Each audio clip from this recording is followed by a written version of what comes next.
오늘 우리에게 주시는 하나님 말씀은 마태복음 27장 24절 한 구절 말씀입니다. 함께 읽겠습니다. 시작. 빌라도가 아무 성과도 없이 도리어 밀란이 나려는 것을 보고 물을 가져다가 무리 앞에서 손을 씻으며 이 사람의 피에 대하여 나는 무죄하니 너희가 당하라. 아멘. 예수님의 재판이 빌라도 법정으로 회부가 되었습니다. 사형을 시키기 위해서는 로마 정부의 사형 언도가 필요하기 때문에 이 관문은 예수님을 사형시키기 위해서라면 절대적으로 거쳐야 하는 마지막 관문이라고 볼 수 있겠습니다. 그러니 로마 총독 빌라도의 판단, 그의 결정은 굉장히 중요한 것이죠. 그러나 빌라도는 현재 한 가지 딜레마에 빠져 있습니다. 왜냐하면 자신이 신문한 예수라고 하는 자에게서는 사형을 집행할 만한 죄목을 찾기 어려웠기 때문입니다. 죄가 보이지 않는 자에게 벌을 내리는 것도 억울한 일일 텐데 이 사람을 사형시켜야 한다. 사람들, 군중들이 사형을 부르짖는다고 해서 내가 사형을 시켜야 한다라고 하는 이 결정은 아주 곤란하기 짝이 없는 결정이 되는 것입니다.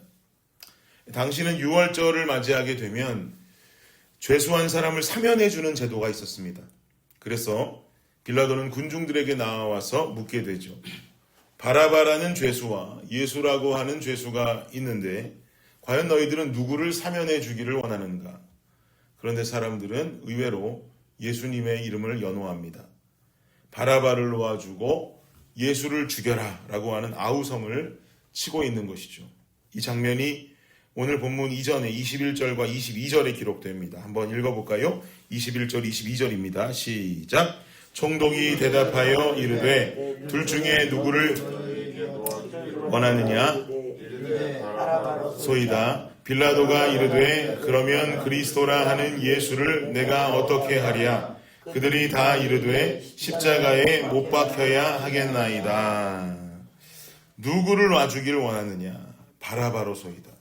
그러면 예수를 어떻게 하랴? 그는 십자가에 못 박으십시오라고 군중들이 소리칩니다. 그러자 아까 함께 봉독했던 본문의 내용이 이어지게 되는 것이죠. 빌라도가 아무 성과도 없이 도리어 밀란이 나려는 것을 보고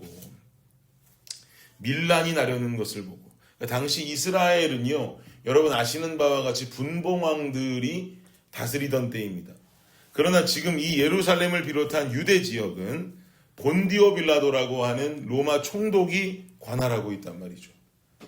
이 지역도 원래는 헤롯 아켈라오라고 하는 분봉왕이 분할 통치하던 지역입니다. 그러나 아켈라오가 안타깝게도 폭정을 일삼고 유대인들과 계속해서 마찰을 일으켰단 말이에요. 게다가 불안한 폭동들이 일어나고 하다 보니 결국 로마 정부에서는 이 문제를 아켈라오의 리더십 문제로 판단하고 아켈라오를 폐위시켜버리게 됩니다. 그리고는 이곳에 폭동도 일어나고 문제가 있었던 이곳에 아무나 보낼 수 없겠죠.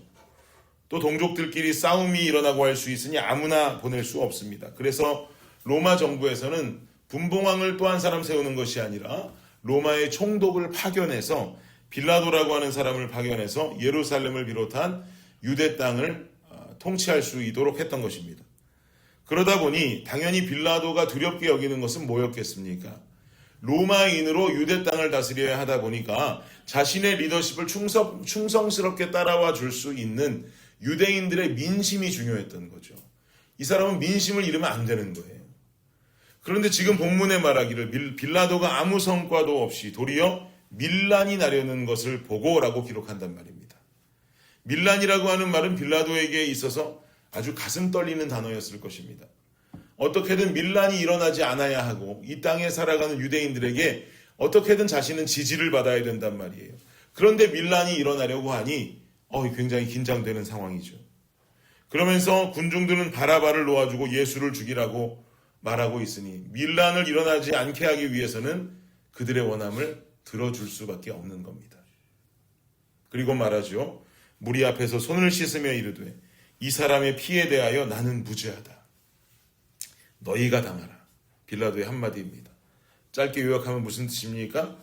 나는 죄가 없다. 니들이 책임져라 이 말이죠. 비겁하기 그지없습니다. 무슨 죄가 없어요. 무슨 책임이 없으니까 어떻게 자신이 무죄하다고 자신 있게 말할 수 있겠습니까? 이거 뭐 눈 가리고 아웅하는 것 아니겠습니까? 결국 빌라도는 빌라도의 말대로 이 십자가 사건에 책임이 없고 그에게는 죄가 없이 결백했던 것인가? 우리는 침례교회이기 때문에 침례교회 안에서는 외우지 않아도 타교단에서는 외우는 사도신경이라는 것이 있죠. 침례교단에서는 사도신경을 외우지는 않습니다. 왜냐하면 침례교단은 성경중심적 교단인데 사도신경은 성경에 나와 있는 게 아니라 신앙의 고백, 사도들의 신앙의 고백으로 쓰여진 이야기이기 때문에 그걸 외우지는 않습니다만 여러 장로교단 안에서 외우는 타교단 안에서 외우는 사도신경을 보면 전능하사 천지를 만드신 하나님 아버지를 내가 믿사오며 그 외아들 우리 주 예수 그리스도를 믿사오니 이는 성령으로 잉태하사 동정녀 마리아에게 나시고 그 다음 뭐라 그래요? 본디오 빌라도에게 고난을 받으사 십자가에 못 박혀 죽으시고 나는 죄가 없다. 나는 죄가 없다. 너희들이 책임지라. 나는 이 사건에 어떤 책임도 없다라고 말하지만 분명히 사도들의 신앙 고백 속엔 너무나도 명백하게 본디오 빌라도에게 고난을 받으사 십자가에 못 박혀 죽으셨다라고 하는 분명한 책임의 이야기, 죄에 관한 이야기가 기록되어져 있다라는 말입니다. 본인이 아무리 숨기고 싶어도 본인이 아무리 포장하고 싶어도 그럴 수 없더라는 것이죠. 사랑하는 여러분, 아무리 거짓말이 감쪽 같고 나 자신을 속일 수 있을 정도로 대단해도 하나님의 눈을 속일 수는 없습니다. 제 아무리 밀란이 두려워서 예수를 사형에 처하게 했다라고 하지만 절대로 이 죄와 책임에서는 거짓을 말할 수 없고 눈 가리고 아웅할 수 없고 더 중요한 것은 하나님의 눈을 속일 수가 없었다는 것이죠. 그러니 예수 믿는 자들의 삶은 어때야겠습니까? 주님 보고 계시니 우리는 거짓 없는 정직한 삶을 살아야 하는 자들이 되어야 할 줄을 믿습니다. 거짓을 말하지 않고 위선을 말하지 않고 우리 때론 허풍 떨 때도 있죠. 허풍 떠는 것도 안 됩니다. 그렇게 비겁하게 살아가는 모습을 아무도 볼 수 없지. 나도 나조차 속고 있는데 누가 나한테 속지 않겠어라고 말할지 모르겠지만 오늘도 살아서 역사하시고 내 안에 내주하고 계시는 성령께서는 보지 못하시는 것이 없습니다. 주님께서는 보실 수 있어요. 그러기에 우리는 코람데오, 주님의 얼굴 앞에 서 있는 신앙의 자세를 가지고 정직한 신앙인, 거짓 없는 신앙인, 바른 신앙인의 믿음을 가지고 살아야 합니다. 거짓말 하다 보면, 거짓말 잘하는 사람들 보면 자기 자신까지 속여요. 그리고 그게 거짓을 말하면서도 자기 자신에게 이미 실제가 되어 있는 사람들을 만날 때도 있습니다.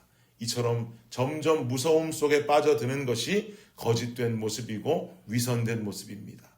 우리 삶 가운데 이 거짓의 뿌리가 사라지고 위선의 모습이 사라지고 정직하고 바른 모습이 되기를 간절히 원합니다. 네. 작은 거짓에서부터 자유로워지시기를 바라고요. 그 정직함이 큰 일에게까지 도모되며 하나님 보시기에 그리고 또 세상이 보기에도 깊이가 있는 주의 백성들의 삶이 되시기를 예수 그리스도의 이름으로 축복합니다. 네. 기도하겠습니다. 주님은 작은 거짓이 큰 거짓이 됩니다. 빌라도의 모습처럼 어떻게든 사람들 앞에 속이고 거짓으로 위장하고 싶었으나 결국엔 주님 앞에 다 드러나고 지금까지 우리가 빌라도라고 하는 이 이름을 알고 지내는 것처럼 주님 앞에 속일 수 있는 것 없고 거짓할 수 있는 것은 아무것도 없다는 것을 깨닫게 됩니다. 그러니 오늘을 살아가는 우리 블레싱교회 모든 성도님들 정직하게 하여 주옵소서. 거짓되지 않게 하여 주옵소서. 주님 보고 계시니 주님께서 우리를 알고 계시니 하나님 안에서 진실하고 하나님께서 이끌어 가시는 그 길대로 깨끗한 삶, 바른 삶을 살아가는 우리 모두가 되게 하여 주시옵소서. 감사합니다. 예수님의 이름으로 기도드립니다. 아멘.